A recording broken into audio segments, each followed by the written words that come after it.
Staff Sergeant Maya Chun moved through the medical supply cage. Before sunrise, the fluorescent lights humming like bees over steel shelves. The crates were labeled in black stencil: combat gauze, occlusive dressings, nasopharyngeal airways, tourniquets. She checked seals and expiration dates with the same careful rhythm she once used to check wind calls. A clipboard fit her hand like a compromise. She had learned that if you do the same thing at the same time every day, you can disappear in plain sight. She wore regulation sneakers that made no sound and a plain ponytail that did not invite questions. The armory next door smelled like oil and carbon. This room smelled like alcohol wipes and cardboard. A group of junior soldiers shuffled in laughing too loudly for the hour.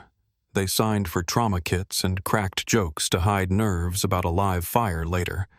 One of them, a tall private with a new tattoo and too much restless energy, picked up a blue-handled training pistol from a box and flipped it like a toy.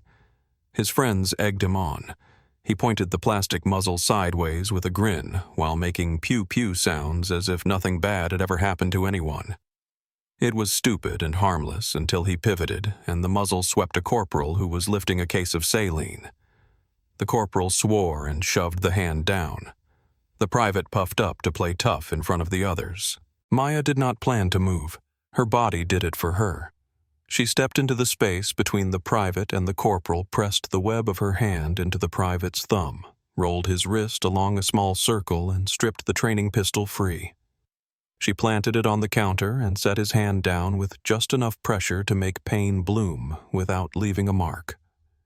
The entire exchange took less time than a blink. The private gaped. His friends fell silent.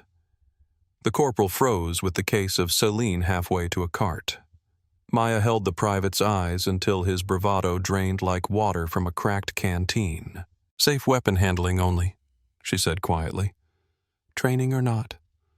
People die when they forget the difference." A voice spoke from the doorway, or when they never learned it right in the first place. Chief Petty Officer Jake Morrison leaned against the doorframe, a cup of black coffee in one hand, and the steady patience of someone who had seen too much.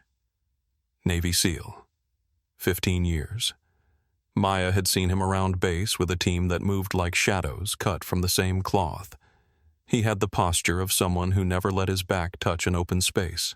"Carry on," he told the soldiers. To the private he added, "You owe this sergeant an apology and your team an hour of dry drills." Then he nodded toward the hall. "Chun a word." She followed him into the corridor. The sun had not cleared the hangars yet. The concrete still held the night's cool. Morrison studied her in that slow way snipers study horizon lines. "You are a medical supply specialist," he said as a statement. "I am," she said. "And yet you just took a weapon away from a kid without thinking. Not a struggle, not a flinch. That was not YouTube." "I watch a lot of videos," she said, deadpan. "Amazing what you can learn." He smiled like a man noting an interesting data point rather than winning a point. "I have a team eval in 3 days. I could use someone who cares about the difference between safe and sorry. Would you be willing to audit my medical kits and the way the boys stage them on their rigs?" "Audit is within my lane," she said. "No promises beyond that." By noon, she had a folding table set up in their bay, and the team circled around it like students. She spoke in clipped sentences, the only kind she trusted anymore. Tourniquet high and tight. 2 per operator minimum. Chest seals paired because holes come in and go out. Hemostatic gauze packed like you are tamping down fear. She found one kit with a tourniquet still rubber banded. She snapped the rubber band with her thumb and stared at the owner until he blushed and fixed it. She rearranged a belt so the trauma shears sat handle out. She moved an airway from the bottom of a pouch to the top. Every correction came with a reason, and every reason came with a memory she did not allow to surface. The team listened. Morrison watched. His eyes were kind when they needed to be, and flint when people were sloppy. When the audit ended, he lingered while the others drifted to the range. "You move like someone who counts exits," he said. "Old habits," she said. "Good habits," he said. "My door is open if you ever want to talk about where you learned them." That night, he did not wait for her to come to him. He went to the base security office and reviewed a sliver of footage from the morning.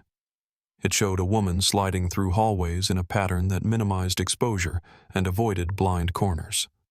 He cross-checked a personnel file that contained more emptiness than information. He recognized the shape of missing pieces because he had his own. By dawn, he knew what the Marine Corps had called her in another life. Angel 6, Sniper, Afghanistan, a partner named Rabbit. A blast on a road they had driven a dozen times without incident. A survivor guilt so thick it had hardened into a shell.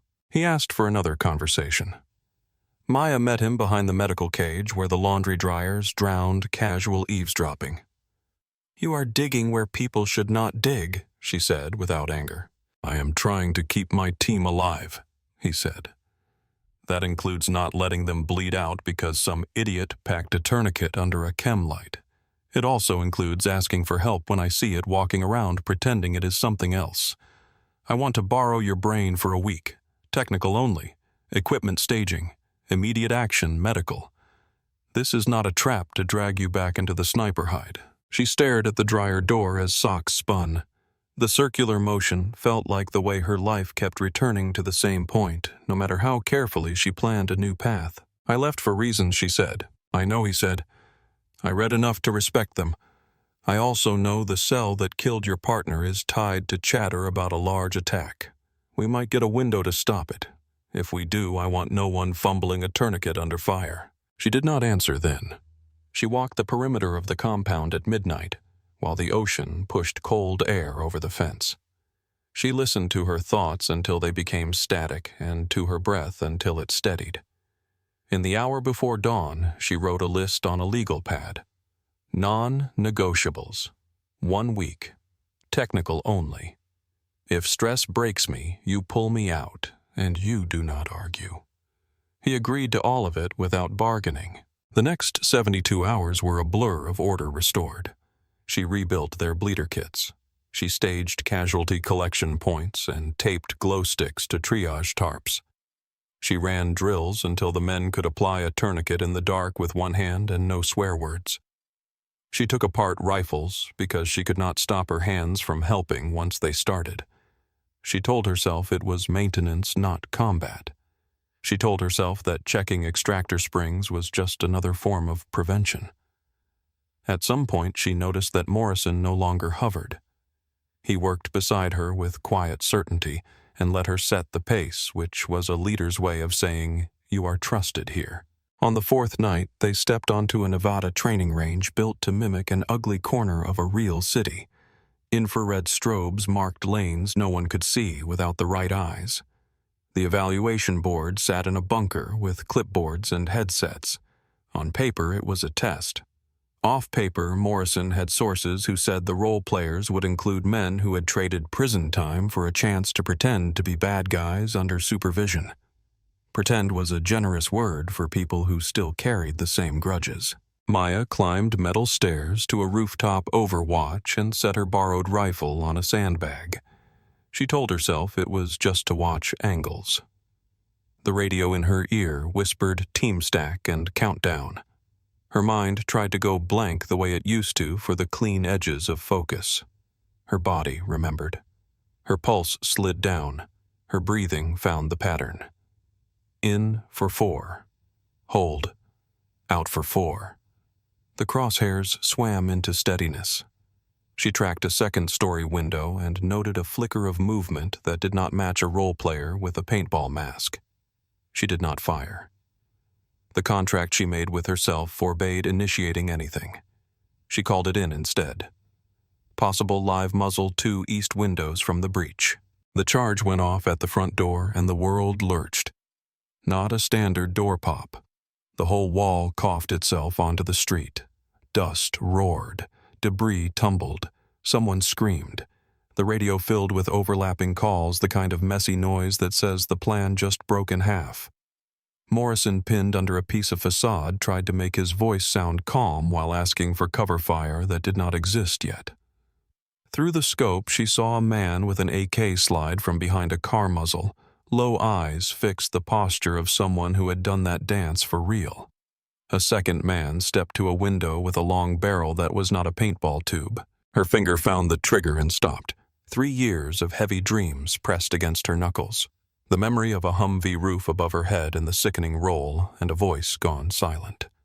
Her mouth went dry. She could see Kowalski scrabbling under concrete and a younger operator trying to lift it with bare hands. She could hear Morrison saying something she could not parse. She closed her eyes and saw Rabbit the night he told a joke so bad she choked on her protein bar. "You are not a killer," he had said in their hide while sunrise pushed shadows off a village. "You are a protector. Every time you pull the trigger, you are pulling someone away from a coffin." She opened her eyes. The sight picture snapped. The wind barely stirred. The range was 400 and closing. She took the shot. The bearded man collapsed mid-stride as if gravity had tapped his shoulder. She worked the bolt without thinking and found the long barrel at the window. The second shot cracked and the glass puffed. A shape dropped backward and did not rise. Another man sprinted for cover. She placed him in the scope, exhaled, and pressed. He folded against the hood of the car with red blooming beneath him. On the radio, Morrison's voice steadied like a man reaching familiar ground. "Angel 6, he said out of habit. Then he checked himself and used her name. "Maya, keep them off us while we extract." She did. She walked bullets through the lanes where danger moved. She called ranges and bearings like stitching. Above the firefight, she heard her own breathing and the faintest echo of a laugh from a memory that no longer hurt as much. 7 minutes later, the courtyard stopped trying to kill anyone. The team dragged Kowalski out from the rubble with a leg that would bruise purple but still work. Hostages stumbled to a waiting truck. Operators counted each other twice because that is what you do when the world has just spun. The evaluation board used a tone none of them had ever heard to say ceasefire concluded. Morrison climbed to the roof while medics checked the men below. He moved slower than usual, but his eyes were bright. He crouched beside her and looked at the rifle, but did not touch it. "You saved them," he said simply. "We saved them," she said. She cleared the chamber and set the rifle aside. Then she sat back and stared at the strip of sky that had begun to wash from black to gray. "I did not feel that old thing," she said after a moment. "The sharp hunger, the cold edge. I thought it was the only way I knew how to do this. Turns out there is another way." Morrison followed her gaze to the sky. "There is," he said.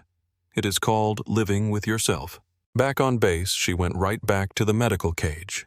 She labeled a bin of chest seals and reorganized a shelf that had drifted toward chaos during her absence. The same fluorescent lights hummed. The same cardboard smell held steady.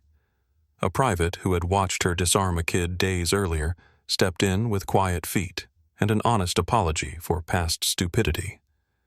She nodded and handed him a kit with everything staged exactly where hands would need it in a bad moment. Morrison stopped by that afternoon. He did not bring flowers or speeches. He brought a stack of new tourniquets and a request written as a question. "Would you stay on as our medical systems mentor?" he asked. "Not as a sniper. Not as an anything that drags you where you do not want to go. Come teach the boys how to stop bleeding and keep each other breathing. Come fix a rifle when you feel like it. If another crisis comes, we will ask again, and you will tell us yes or no, and we will listen." She studied his face and found no hidden hook. The shell around her ribs felt thinner. The ache in her trigger finger had faded to a memory that did not bite. She thought of Rabbit and the way he used to murmur over the radio when a convoy crossed a dangerous stretch. "Easy does it.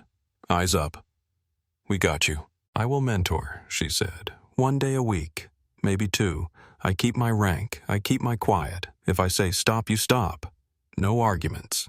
He held out his hand. "Deal." When she took it, her grip was steady and warm.